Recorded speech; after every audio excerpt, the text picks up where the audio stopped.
Okay, children, let's take our seats. Y'all, welcome. So today we're going to be talking about a bit of a touchy subject. Not touchy like a Catholic priest or like one of those weird-ass teachers that we see in the news all the time, but nevertheless, it's a touchy subject, meaning it's one of those things YouTube doesn't generally like us to talk about too much, so we're going to be using something called euphemisms and or street slang. We're going to be talking about that North American whoop chicken. We're going to be talking about that Colombian camel dandruff and their effects on animals. So if you work in the White House, you might like to partake in a little bit of that fish scale booger sugar. But if you're an animal out in nature, you really don't need that stuff ending up in your food and or water. And while you might be a little bit shook if you were to see lions or tigers or bears, oh my, trust me, you do not want to mess with a coked up shark or a methed out gator. But these are just two examples of how people's recreational things that they're into are starting to affect dangerous animals in nature in Florida and Tennessee. Shout out to Florida and Tennessee. Y'all literally off the chain. Some of you may or may not know this, and some of you may have seen the movie about the bear. Yo, that was based on a real story. Very loosely. That's not exactly how it went down, and we're going to be taking a look at that today too. So kick your Crocs out of sport mode, grab your popcorn, and let's go!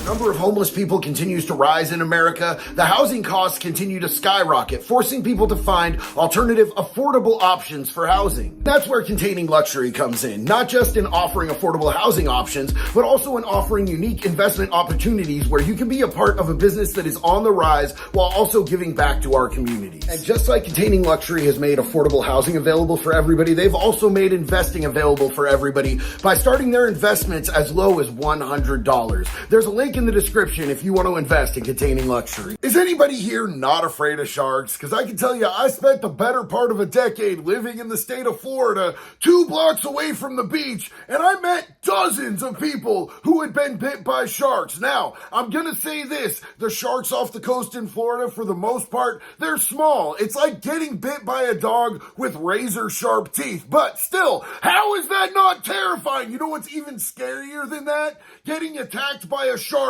who's hopped up on Pablo Escobar's personal stash. If sharks aren't terrifying enough to some of you, there's a new threat in the waters off of Florida. How about sharks hopped up on cocaine?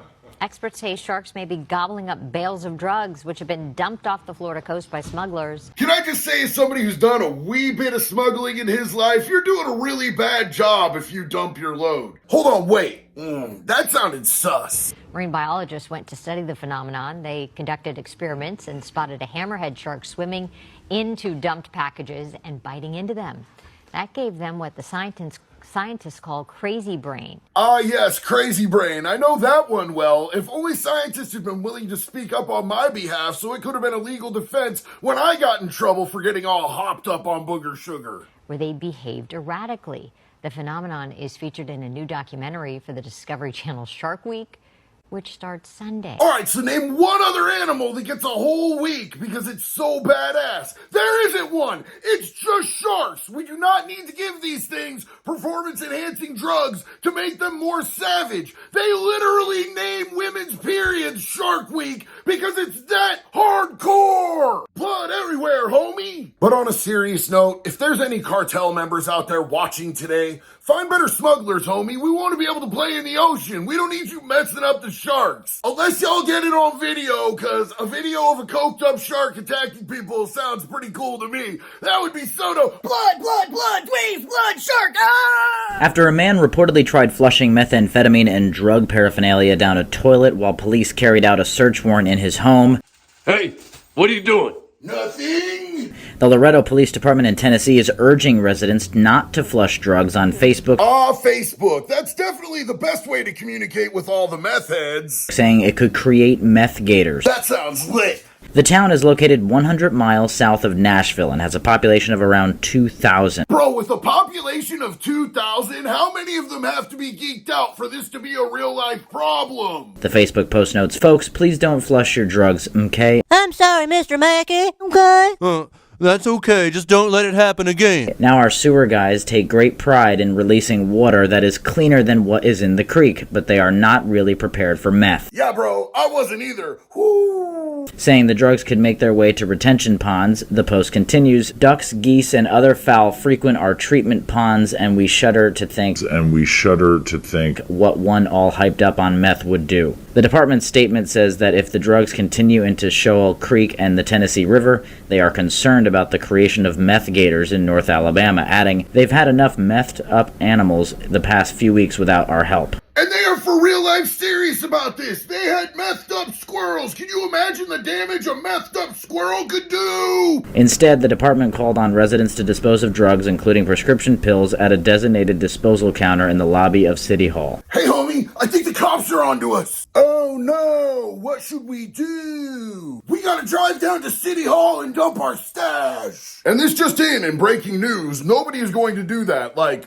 ever. And look, I'm sure at this point we've all at least heard about this movie, if not seen it, right? But did you know that it's based on a real story about a real bear? And unfortunately, it's not nearly as entertaining, but fortunately, not as many people died. In fact, just the bear died. The bear found the cocaine in the woods. It ended up overdosing and it died. And they stuffed it, and now it lives in a museum, and they put different outfits on it. Here's a picture of the real bear. Homie looking mighty fancy in that hat, and damn, look at all the necklaces and the Mardi Gras beads. Party bear! And you guys, I wanted to keep the majority of this video nice and light and fun, but the reality is that we are damaging nature, we are damaging animals. It is literally animal abuse for you to let your substances get into the hands of these poor innocent creatures. You're doing damage to them, you're doing damage to nature, and it's absolutely unconscionable to be doing things like that. You know, I used to go camping with my dad a lot when I was younger, and one of the best things that he ever taught me was you always leave the place that you're staying better than you found it for the next people. And I think that's something we should apply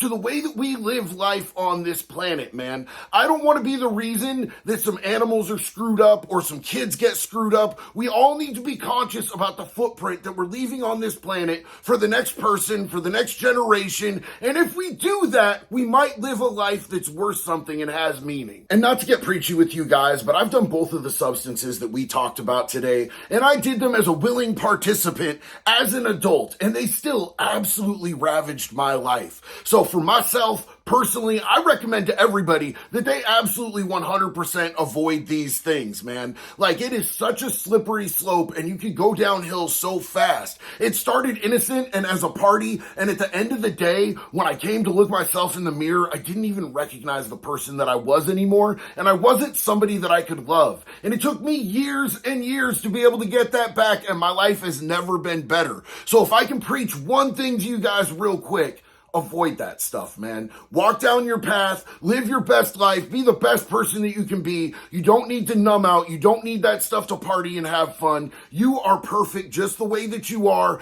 and the only thing that you need to compete with is to be better tomorrow than you were today. I love each and every one of y'all. Thank you for riding out with me. I'll catch you on the next one, but until then, be good or be good at it, baby.